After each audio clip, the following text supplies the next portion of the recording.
राधा स्वामी जी, क्या कभी हमने ऐसा सोचा है, जब बाबा जी गद्दी पर बैठे थे, जहाँ उससे पहले, तब डेरा ब्यास कैसा था?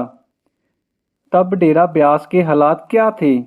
उस समय के बारे में बात करते हुए मुझे मंगल सिंह की कैंटीन याद आ गई।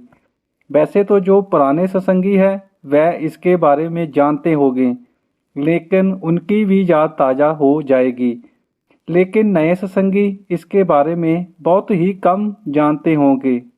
यह कैंटीन कहाँ पर थी, इसमें क्या खाने को मिलता था, इसके बारे में हम आगे बात करेंगे। इसी के साथ हम यह भी जानेंगे कि उस समय डेरे का बस स्टैंड कहाँ पर था, डेरे में सत्संग कौन सी शेड में किया जाता था, डेरे का हॉस्पिटल कहाँ था, डेरे की लाइब्रेरी कहाँ पर थी, डेरे में एक गोल चक्कर भी हुआ करता था। हम तो उसे डेरे का केंद्र बिंदु ही मानते थे। उसके बारे में भी बात करेंगे। और भी बहुत सी बातें हैं जो आपसे साझा की जाएगी।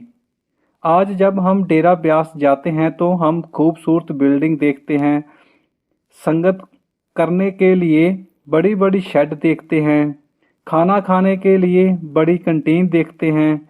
अब तो जब बाबा जी दर्शन देते हैं तो हम अपनी जगह पर ही रहते हैं और बाबा जी हमारे पास गाड़ी में आते हैं। लेकिन उस समय सत्संग के बाद बाबा जी कैसे दर्शन दिया करते थे, जहाँ हजूर महाराज चरण सिंह जी कैसे दर्शन दिया करते थे, उसके बारे में भी हम आगे बात करेंगे। वीडियो के आगे बढ़ने से पहले मैं आपसे बेनती रखता हूं कि आप इस चैनल को सब्सक्राइब जरूर कर दें और इस वीडियो को लाइक भी कर दें और कमेंट बॉक्स में राधा स्वामी लिखना मत भूलना। सबसे पहले हम ब्यास स्टेशन की बात करते हैं। इसमें कुछ ज़्यादा बदलाव नहीं आया है। जब संगत ब्यास स्टेशन पहुंचती थी तो वहां से ऑटो जहाँ टांगा, जिसको हम घोड़ा गाड़ी भी बोलते हैं, उस समय ज़्यादातर घोड़ा गाड़ी ही स्टेशन से लेकर डेरे तक चलते थे। अगर हम दूरी की बात करें तो ब्यास स्टेशन से लेकर डेरा लगभग 6-7 किलोमीटर दूर पड़ता था। अब तो डेरा ब्यास और ब्यास शहर एक साथ ही जुड़ चुके हैं।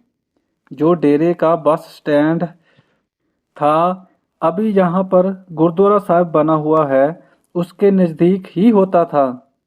बस स्टेशन डेरे का इतना बड़ा नहीं था। वहाँ पर बस भी जाती थी, ऑटो भी जाता था और घोड़ा गाड़ी भी आती थी। अब तो बस स्टेशन बहुत बड़ा बन चुका है। अगर हम सत्संग की बात करें तो उस समय सत्संग नामघर, जहाँ जिसको संगत सचखंड भी बोलती है, उसकी चारदीवारी के बीच में होता था। और कभी कभी सत्संग सचखंड, जहाँ जिसको नामघर भी बोलते हैं, उसके साथ एक शेड हुआ करती थी, जिसको अभी तोड़ कर सुंदर पार्क बना दी गई है, वहाँ पर हुआ करता था। संगत कम ही होती थी। सत्संग शुरू होने से पहले संगत अपने जोड़े जमा करवाती थी। उस समय एक जोड़ा जथा हुआ करता था, जिसकी सेवा होती थी सत्संग से पहले जोड़े जमा करना, और जब सत्संग खत्म होता था तो संगत जोड़े वापस ले लेती थी। फिर धीरे धीरे बाबा जी ने इस तरह करना बंद कर दिया। अब बात करते हैं मंगल सिंह की कैंटीन के बारे में। यह पूरे डेरे में बहुत मशहूर हुआ करती थी। इसमें संगत को खाने के लिए शक्करपारे, बेसन, दूध, चाहे, जलेबी, लड्डू, इसके अलावा और भी बहुत सी खाने वाली चीज़ें मिल जाती थी। इसकी लोकेशन क्या होती थी? जहाँ पर नामघर है, जिसको संगत सचखंड भी बोलती है, उसके पास बाबा जी की कोठी की तरफ हुआ करती थी। इसके सामने काफ़ी खाली जगह हुआ करती थी, जिसमें संगत के बैठने के लिए टेबल लगे हुए थे। उस समय जो लंगर शेड हुआ करती थी, वह बाबा जी की कोठी के नज़दीक ही होती थी। संगत जब खाना खाने के लिए जाती थी तो बाबा जी की कोठी के सामने से ही गुजरती थी। उस समय लंगर शेड ज़्यादा बड़ी नहीं थी, लेकिन अब तो बाबा जी ने बहुत बड़ी शेड लंगर के लिए बना दी है। अब बात करते हैं गोल चक्कर के बारे में। यह गोल चक्कर नामगर, जिसको हम सचखंड भी बोलते हैं, उसके मेन गेट के बिल्कुल सामने ही थी। सत्संग के समय जो सत्संगी एक दूसरे से अलग हो जाते थे वह यहीं पर आकर मिलते थे। कभी कभी जब सत्संग हुआ करता था तो संगत से भरी हुई बसें यहाँ पर ही आकर रुकती थी। संगत को उतारने के बाद बसें वापस चली जाती थी। जो डेरे का हॉस्पिटल था उस समय वह नामगर या गोल चक्कर के पास ही हुआ करता था। अब तो बाबा जी ने काफ़ी बड़ा हॉस्पिटल बना दिया है, लेकिन उस समय हॉस्पिटल इतना बड़ा नहीं था। जो डेरे की लाइब्रेरी है वह भी बिल्कुल बाबा जी की कोठी के सामने ही हुआ करती थी।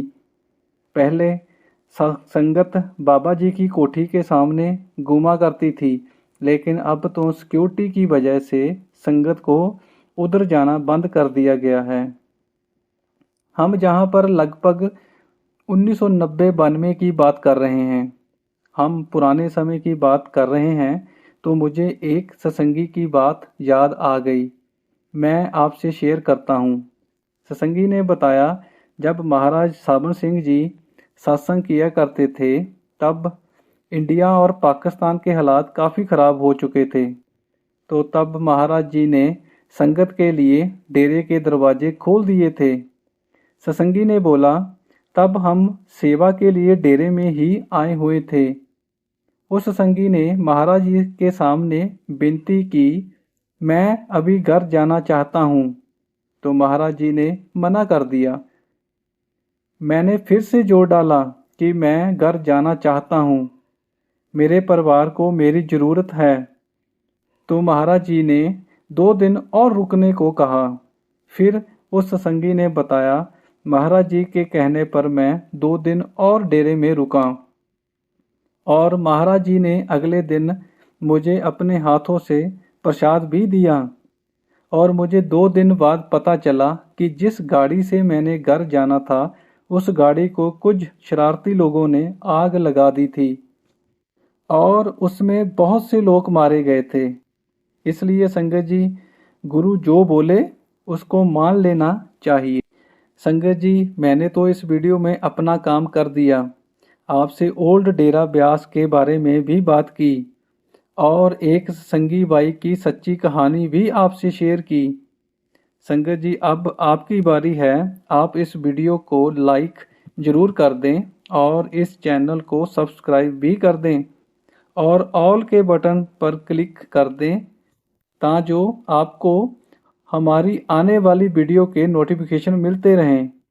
आने वाले समय में आपको इस चैनल पर भजन सिमरन से जुड़ी हुई वीडियो और हमारे अभ्यासी सत्संगी जो भजन सिमरन में तरक्की कर चुके हैं, जो उन्होंने अपना एक्सपीरियंस हमसे शेयर किया है, हम वीडियो के माध्यम से आपसे भी शेयर करते रहेंगे।